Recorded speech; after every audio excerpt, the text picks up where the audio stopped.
Good afternoon and welcome to Salford Now. I'm Laura Burns. And I'm Charlie Mulholland. First today, now the Queen's speech may seem quite far away from here in Salford and the reopening of Parliament. However, there is good news for those of us who are trying to get to and from work in the morning. However, the proposal has been criticised by the Electoral Reform Society, claiming these plans will leave tens of thousands of legitimate voters voiceless.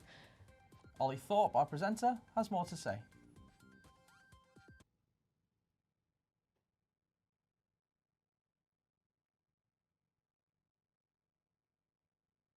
So apologies for that, there have been some technical issues here. Now, into our next story. Now, a charity based in Warton has helped to rescue, rehabilitate and rehome over 370 ex-grey racing hounds. And we sent Ben Ibsen to find out more.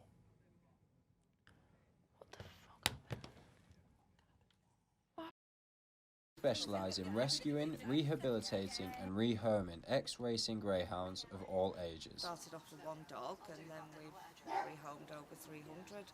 And how many volunteers do you have come in weekly? Weekly, I'd say 50 odd. The Mackens volunteers assist in cleaning the kennels, feeding the dogs and taking them out on daily walks, as well as fostering the dogs as part of their rehoming process. Raven had been in kennels for about a year. He was quite a reactive dog. He was obviously a very successful racer, so they just carried on racing him. Because he carried on winning and making the money. The UK currently has around 15,000 greyhounds used for racing, and 1,500 of these are killed every year. A quarter are retired by their owners, and over 500 are adopted by charities and organisations such as this one. There can be anywhere up to 19 dogs at any one time in the kennels, but you do tend to get a little bit attached to odd ones. I take them home for the weekend and that just gets used to them being in houses and gets them socialised with different environments, just away from the kennels really. The charity relies solely on donations and fundraising events to help fund their rehoming process.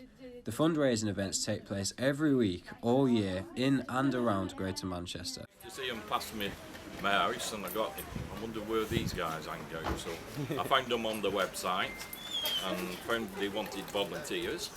And here I am. We do tombola and we have a crafters group that do a lot of knitting and making a lot of things, Christmas things, knitted coats. Now we've got three. They're a bit addictive after a while, but I think three is a limit to get in the back of a Ford Focus. Many of the dogs at the centre have been subject to neglect and abuse during their racing careers.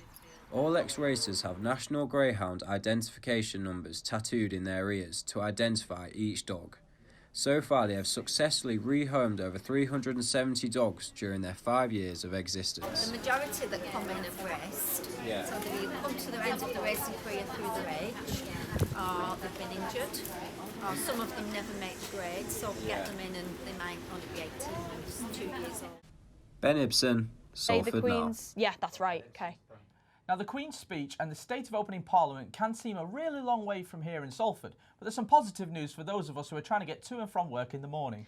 The government used the Queen's speech to announce rail reforms, which is hoping to improve the lives of commuters in the city. Our reporter Ollie Thorpe has more.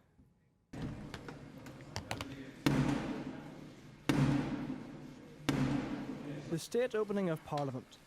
A chance for the Queen to set out new plans for the government. As Her Majesty spoke in the House of Lords, there was travel disruption at Salford's train stations, with delays leaving passengers frustrated. The Queen said that her government will improve infrastructure nationwide. My ministers will bring forward a national infrastructure strategy.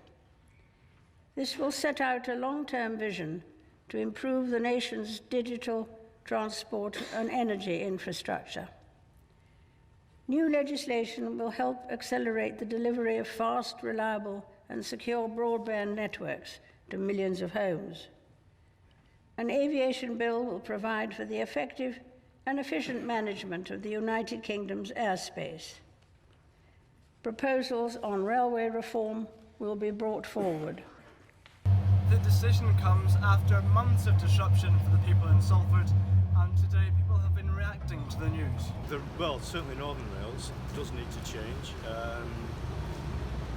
so many cancellations, delays, drivers not being able to reach, the train that they're supposed to be driving, and train crew, not always of their own fault, but because of the congestion caused by other train delays. For some, the disruption adds further stress. It's complete disruption, to be perfectly honest. So much so that I've had to get taxis back from stations miles away from home. I only live 2 miles from a station on the Northern Line, and yet I have to get off at Wigan and get a taxi 15 to 20 quid's worth back to my house. We asked Northern Rail for a comment, but they're yet to respond. Ollie Thorpe, Salford Now.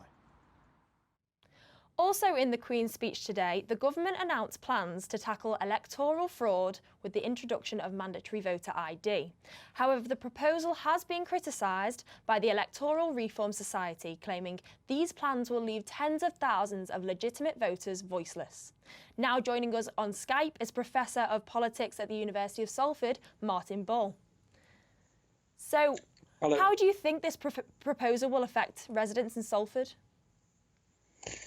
Well, I think the danger is that those who those who currently do not vote are likely not to vote, and many of those who who come from minority backgrounds are likely not to vote as well. So the people that very are coming bad from feedback on this. So, in terms of the people coming from minority backgrounds, do you think they will be able to have a say? Well, the evidence. I mean, there was a trial done on local elections. The last local elections, there were pilot studies done in 5 areas, and the results of that were mixed. In one respect, the operation went reasonably smoothly, but in another respect, some of the evidence showed a fairly evident correlation between the proportion of black and ethnic minority voters in these areas and those not voting. So I think the concern is precisely that these measures, if rolled out nationally without very big supportive mechanisms, may end up actually suppressing voting. Thank you so much. Thanks for your time. Now, a group of volunteers in Swinton came together on Friday to stitch and stuff a handful of Mr. Alzheimer's mascots. Salford Inspire, part of an Age UK Salford, are sending the mascots into schools to help teach children about dementia and Alzheimer's. Josh Boyles went out to find more.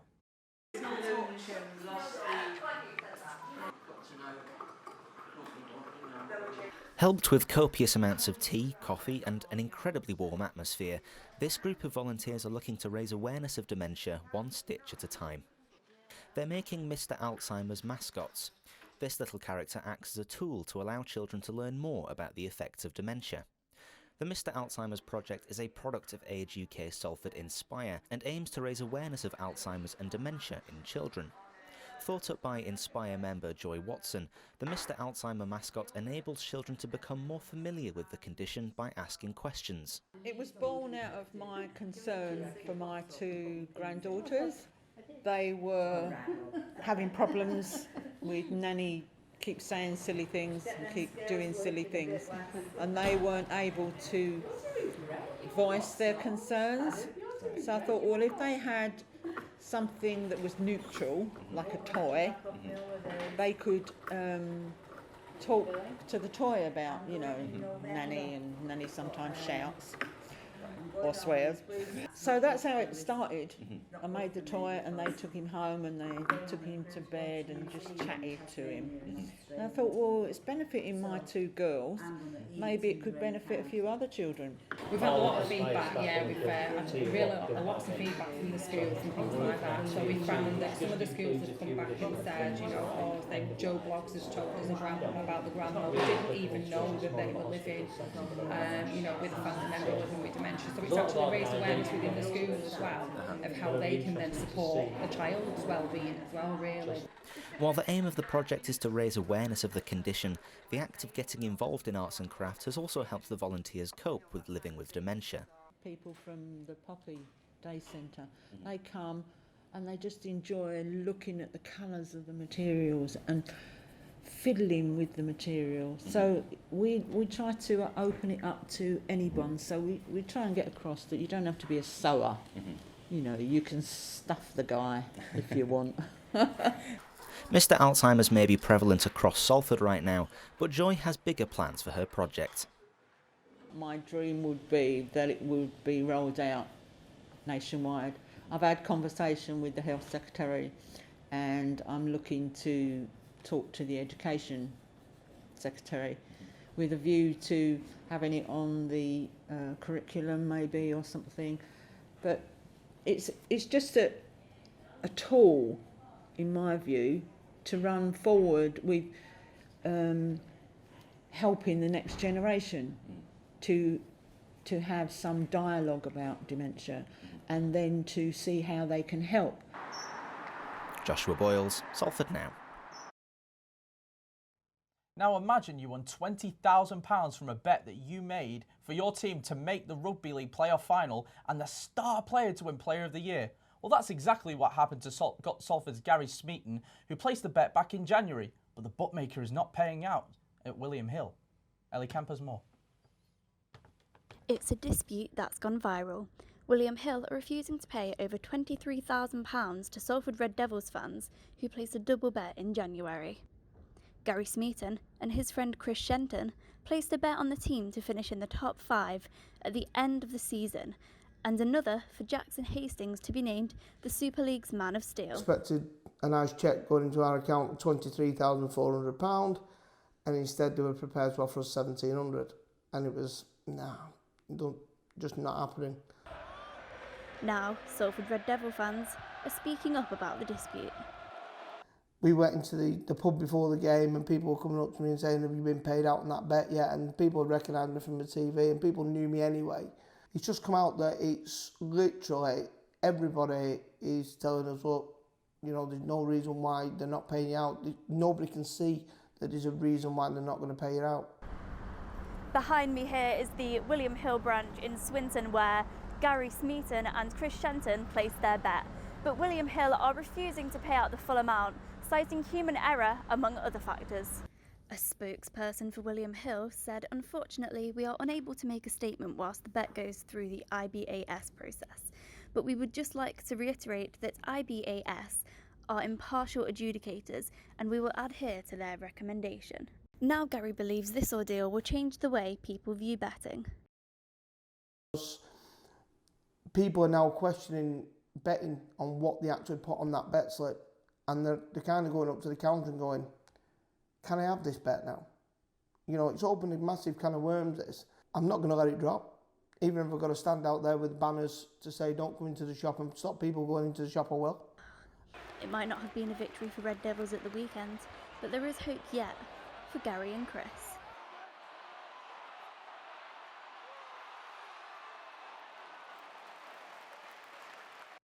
Now staying with sport, we have our sports correspondent Emma Gunn in the studio. Thanks, Laura. And staying with the Salford Red Devils, last Saturday the club faced St Helens in the Super League Grand Final. Their success came as a surprise to many, as they were the underdogs of the season after a poor performance last year. Here's Libby Goodman with the story of the weekend, including exclusive fan reactions and head coach Ian Watson's thoughts on the match. On Saturday night, the Salford Red Devils took on St Helens at Old Trafford in the Rugby Super League final. Manager Ian Watson speaks in the press conference about what the game means for the club. I think it's been amazing what they've achieved. We just spoke about the change rooms there and just said it's probably bigger than just getting to a grand final.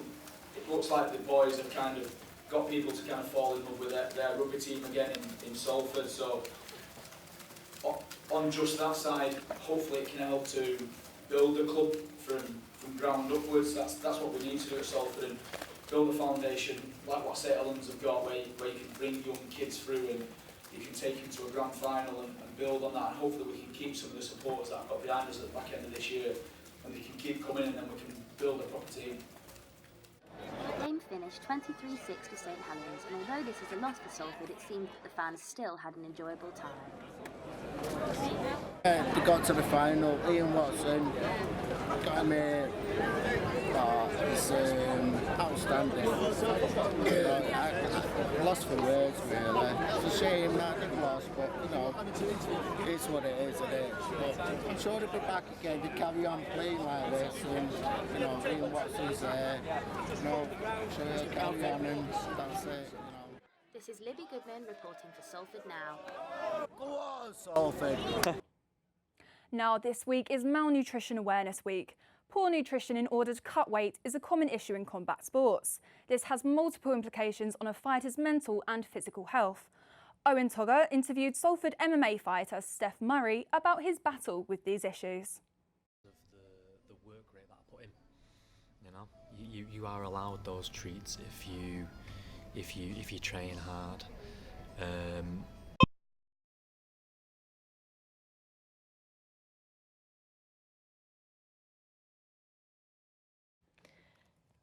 And that's all we have time for today, I'm afraid. And now you can follow us on @SalfordNow on Twitter. That's all from us here at the studio. Goodbye. Goodbye.